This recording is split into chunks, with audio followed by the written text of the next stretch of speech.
வணக்க நண்பர்களே, சமீப காலமாக செய்திகள் சேனலெல்லாம் ஒரு நியூஸ் ஒன்று வைரலாக வரும். அதாவது பிறந்த குழந்தைக்கு ஏற்படுற அரிய வகை நோயின்னு சொல்லி அந்த வியாதியை சொல்லுவாங்க. அதாவது முதுகு தண்டுவட தசை செயலிழப்புன்னு சொல்லி அந்த அரிய வகை நோய் பாதிப்பு ஏற்பட்டால் அந்த குழந்தைகளால் உட்காரவோ வளரும் பொழுது பல பிரச்சனைகள் சந்திக்கக்கூடும். அதனால் அவங்க உயிர் கூட பறிபோகும் அப்படின்னு சொல்லி ஒரு விஷயம் செய்தியில் சொல்லுவாங்க.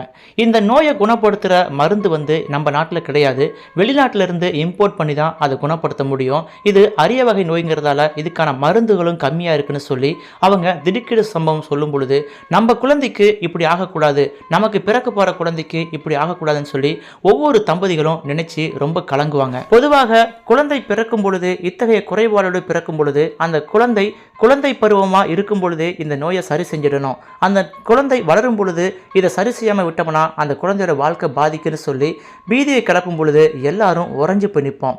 அப்படித்தான் கேரளாவில் பிறந்து 16 மாதமே ஆன ஒரு குழந்தைக்கு இதுபோல் முதுகு தண்டுவட தசை செயலிழப்பு நோய் வந்த உடனே அவங்க பெற்றோர்கள் ரொம்ப கலங்கி போயிட்டாங்க. டாக்டர்ஸ் எல்லாம் ரொம்பவே அதிர்ச்சியான செய்தியை சொல்கிறாங்க.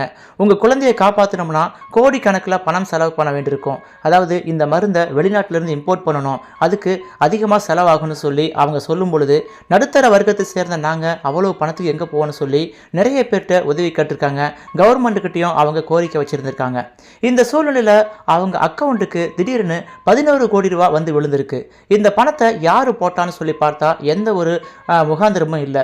இது முகம் தெரியாத ஒரு நபர் அவங்களுக்கு 11 கோடி கொடுத்து உங்கள் குழந்தையை காப்பாற்றுங்கன்னு சொல்லியிருக்காங்க. ஒருத்தவங்க உதவின்னு கேட்டால் 1000 2000 கொடுக்கறதுக்கு நாம் எல்லாம் யோசிப்போம். ஆனால் இங்கே 11 கோடி ரூபாவை அப்படியே தூக்கி கொடுத்துருக்காரு.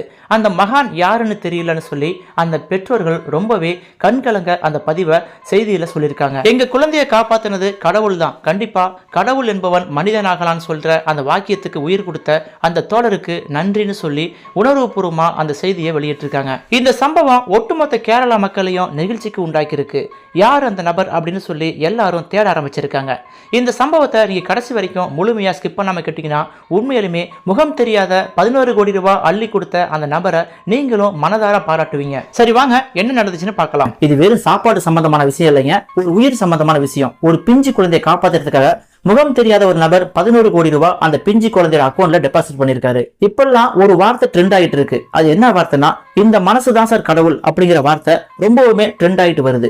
ஏன்னா எந்தவித பலனும் எதிர்பார்க்காம உதவி செய்வர்களை பாராட்டவே ஆன்லைன் யுகத்துல பயன்படுத்துற வார்த்தை தான் இந்த மனசுதான் சார் கடவுள் அப்படிங்கிற வார்த்தை. இந்த மனசுதான் சார் கடவுள் அப்படிங்கிற வார்த்தையை பயன்படுத்தி ஒட்டுமொத்த கேரளா மக்களும் கிடையாதுங்க, விஷயம் தெரிஞ்ச அனைத்து தரப்பு மக்களும் அந்த முகம் தெரியாத நபரை வெகுவா பாராட்டிட்டு வராங்க. அதாவது கேரளாவில் அரிய வகை நோயால பாதிக்கப்பட்ட பிஞ்சு குழந்தையின் உயிரை காப்பாற்றுறதுக்கு தன்னுடைய அடையாளத்தை வெளிக்காட்டிக் கொள்ள விரும்பாத ஒரு நபர் என்ன பண்றாருன்னா அந்த குழந்தையோட அக்கௌண்ட்ல 11 கோடி ரூபாய் டெபாசிட் பண்ணிருக்காரு. இந்த காலத்துல கஷ்டப்படுறவங்களுக்கு ஒரு 1000 ரூபாய் கொடுத்து உதவி பண்றதே பெரிய விஷயமா பாக்குற இந்த காலத்துல ஒரு கஷ்டப்படுற குழந்தை, உயிருக்கு போராடுற குழந்தை அக்கௌண்ட்ல திடீர்னு 11 கோடி ரூபாய் போட்ட நபருக்கு உண்மையிலுமே கடவுளுக்கு நிகராக தான் பாக்குறாங்க. அதாவது கேரளாவை சேர்ந்த சாரங் மேனன் அதித்தி நாயர் அப்படிங்கிற தம்பதிக்கு 15 மாத ஆண் குழந்தை ஒண்ணு இருக்குங்க.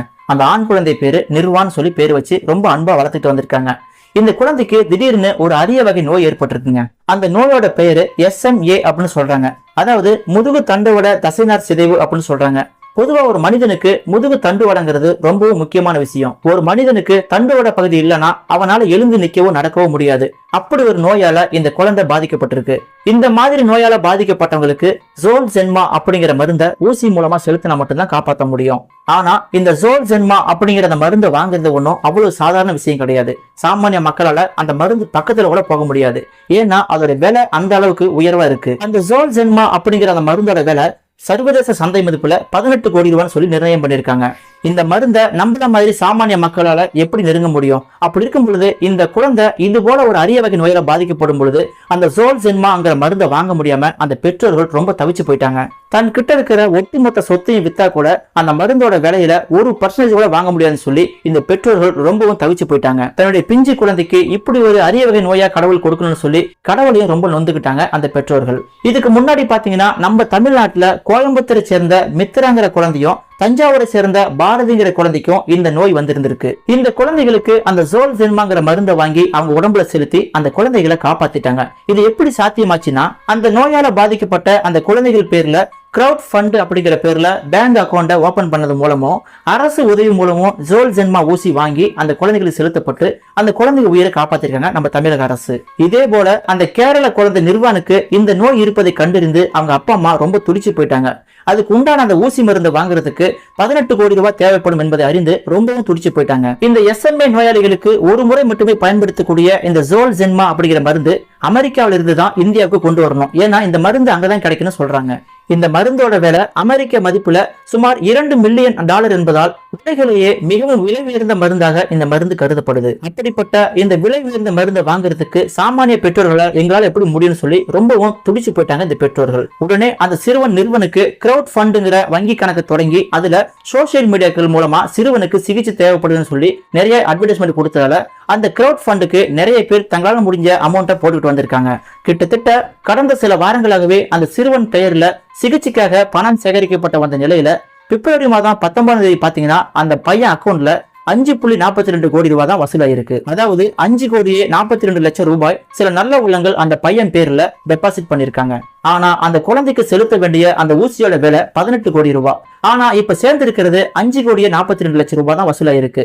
மீதமுள்ள பணத்துக்கு என்ன பண்ணுவோம்னு சொல்லி அந்த பெற்றோர்கள் ரொம்ப தவிச்சு போயிட்டாங்க. தன்னுடைய ஆசை மகன் உயிரிழந்துருவானு சொல்லி அந்த பெற்றோர்கள் கண்ணீர் மல்க சோசியல் மீடியாவில உதவி வேணும்னு சொல்லி கேட்டிருக்காங்க. இந்த டைம்ல தான் கடந்த பிப்ரவரி மாதம் 20ஆம் தேதி யாருமே எதிர்பார்க்காத அந்த சம்பவம் நடந்திருக்குங்க. அந்த குழந்தை நிறுவனுக்காக தொடங்கப்பட்ட அந்த கிரவுட் ஃபண்ட்ல அவன் பேங்க் அக்கௌண்ட்ல திடீர்னு யாருன்னு தெரியாம ஒருத்தர் ஒரே ஒரு நபர் மட்டும் 17 கோடி ரூபாய் நன்கொடையா கொடுத்திருக்காரு. இத்தனைக்கும் அந்த 17 கோடி ரூபாய் டெபாசிட் பண்ண அந்த நபர் யாருன்னு தெரியலையா. அவர் பேரு ஊருன்னு சொல்லி எந்த ஒரு அடையாளமும் வெளிப்படுத்தாம அவரு அந்த குழந்தைக்கு உதவி பண்ணுமே அப்படிங்கிற நோக்கத்துல கிட்டத்தட்ட 11 கோடி ரூபாய் அந்த பையனோட அக்கௌண்ட்ல டெபாசிட் பண்ணிருக்காரு. இந்த சம்பவம் பற்றி அந்த சிறுவனோட அப்பா சொல்லும் பொழுது இந்த பணத்தை யார் நன்கொடையாக கொடுத்தார்கள் என்பது எங்களுக்கு தெரியாது. இது எங்களுக்கு ஒரு அதிசயம் போன்றது இருக்குங்க. நாங்க வழக்கமா எங்க பையனுக்காக தொடங்கப்பட்ட அந்த கிரவுட் ஃபண்டுங்கிற அக்கௌண்ட் கணக்கை டெய்லி நாங்க குறைஞ்சது 10 முறையாவது செக் பண்ணுவோம். யாராவது காசு போட்டுக்கலாம்னு சொல்லி ரொம்பவும் செக் பண்ணிட்டே இருப்போம். யாராவது பணம் போட்டிருக்காங்களா அப்படின்னு அடிக்கடி செக் பண்ணிட்டு இருப்போம். அப்படி பார்க்கும்போதுதான் திடீர்னு அந்த அக்கௌண்ட்ல இவ்வளவு பெரிய தொகை வந்திருக்கு, 11 கோடி ரூபாய் வந்திருக்கு. இது சம்பந்தமா நாங்க பேங்க்ல கேட்கும் பொழுது அவ்வளவு பெரிய தொகை ஒரே ஒரு நபரால் மட்டும் வழங்கப்பட்டிருக்குன்னு சொல்லும் பொழுது எங்களுக்கு ரொம்பவும் வியப்பா இருந்துச்சு. அந்த பணத்தை போட்டுட்டு அந்த நபர் என்ன சொல்லிருக்காருன்னா என்னுடைய அடையாளத்தை நான் வெளிக்காட்ட விரும்பலன்னு சொல்லியிருக்காராம். அவ்வளவு பெரிய தொகை எங்களுக்கு கொடுத்து ஒரு கடவுளா காட்சி கொடுத்த அந்த நபர் யார் எவருன்னு தெரியலன்னு சொல்லி இந்த சிறுவனோட அப்பா அம்மா ரொம்பவும் தவிச்சு போயிட்டாங்க. அந்த நபரை நேர்ல பார்த்து எங்களுக்கு வாழ்த்து தெரிவிக்கணும்னு சொல்லி ரொம்ப ஆசையா இருக்கு. ஆனா அவர் யாருன்னு சொல்லி அடையாளம் தெரியலன்னு சொல்லி ரொம்பவும் நெகிழ்ந்து போயிட்டாங்க. ஒரு கட்டத்துல அந்த குழந்தையோட அப்பா அம்மா சோசியல் மீடியா மூலமா அந்த முகம் தெரியாத நபருக்கு தன்னுடைய நன்றியை தெரிவிச்சிருக்காங்க. எங்கள் குடும்பத்தின் மீதான உங்கள் இரக்கமும் கருணையும் SMA என்ற நோய்க்கு எதிராக எங்கள் மகனின் போராட்டத்திற்காக தொடர்ந்து போராட எங்களுக்கு பலத்தை அளித்துள்ளது என்று அந்த நபருக்கு இவங்க நன்றி தெரிவிச்சிருக்காங்க. அது மட்டும் இல்லாம எங்க குழந்தையின் உயிரை காப்பாற்ற ₹1 கொடுத்தாலும் அவங்க எங்களுக்கு கடவுள் போன்று இருக்காங்கன்னு சொல்லி இந்த பெற்றோர்கள் ரொம்ப நெகிழ்ச்சியா சொல்லியிருக்காங்க. பொதுவா மனித நேயம் என்பது ஒரு குழந்தை கண் முன்னாடியே உயிருக்கு போராடும் பொழுது நம்மளால முடிஞ்ச உதவியை செய்யணும்னு சொல்லி எல்லாம் துடிச்சு போவாங்க. ஆனா ஒரே ஒரு நபர் மட்டும் 11 கோடி ரூபாய் கொடுத்து தான் யாருன்னு சொல்லி அந்த அடையாளத்தையும் காட்ட விரும்பாம அவர் 11 கோடி ரூபாய் கொடுத்து அந்த குழந்தை உயிரை காப்பாற்றினவர் உண்மையாலுமே கடவுளுக்கு நிகராக தான் பார்க்கப்படுறாங்க. இந்த செய்தி கேரளாவில மட்டும் இல்லாம காட்டுத்தீ போல உலகம் முழுக்க பரவி அந்த நபரை கடவுளுக்கு நிகரான பார்க்கப்படும் நபர் என்று ஆளாளுக்கு அந்த முகம் தெரியாத நபரை புகழ்ந்து தள்ளிட்டு வராங்க. இந்த செய்தியை பற்றியும் ஒரு குழந்தையின் உயிரை காப்பாற்ற 11 கோடி ரூபாய் நன்கொடை கொடுத்து தான் யார் என்று அடையாளம் காமிச்சு கொள்ளாம தனக்கு எந்த புகழ்ச்சியும் வர வேண்டாம், அந்த குழந்தை உயிர் மட்டுமே காப்பாற்றினா போதுங்கிற மாதிரி எந்த ஒரு எதிர்பார்ப்பும் இல்லாம உதவி பண்ண அந்த நல்ல உள்ளத்தை பற்றியும் உங்கள் கருத்துக்களை கமெண்ட்ஸ்ல சொல்லுங்க. அந்த நல்ல உள்ளத்தை பாராட்ட நினைச்சீங்கன்னா நம்ம வீடியோக்கு ஒரு லைக் கொடுத்துருங்க. இந்த செய்தியை உங்க ஃப்ரெண்ட்ஸ்க்கு ஷேர் பண்ணுங்க.